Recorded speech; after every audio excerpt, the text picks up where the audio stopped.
The clone army bravely defended the Republic against the Separatist incursion, before being used by Sidious to seize power for himself. And although the Clone Wars was horrific for many in the galaxy, how did the clones themselves view it?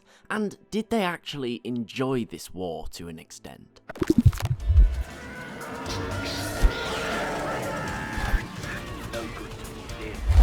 Now, this video is actually going to be quite difficult, because saying that the clones enjoyed the war isn't really fair. They were created for one sole purpose at the end of the day, and that was defeating the Separatists. They were raised to fight for this reason, so it makes sense that they viewed the conflict relatively positively, as they were bred to be both subservient to the Republic, yet incredibly aggressive in combat.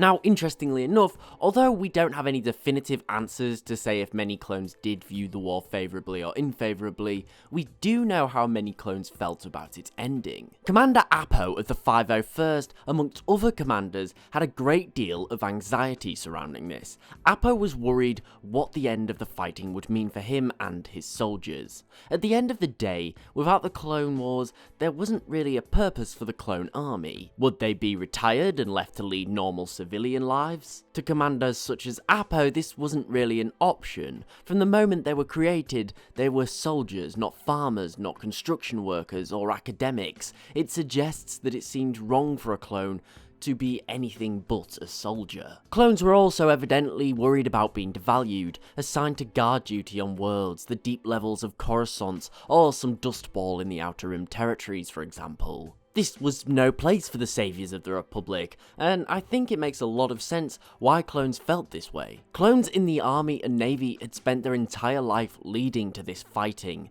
the war. This is what they trained and prepared for. This is what they were willing to die for. So the idea of what came after the war was going to be pretty scary. It surpasses their expectations. They were never trained for life after the war. I think it's fair to say that the clones loosely follow what's referred to as a cult of the dead, or disambiguation.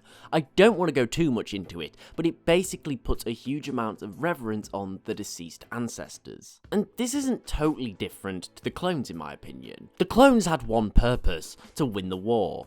However, once this purpose was complete, there's not really a need for the clone army. We know that they generally didn't really have any ambition to become guards or police, nor leave the military, as this was counterintuitive to their entire culture.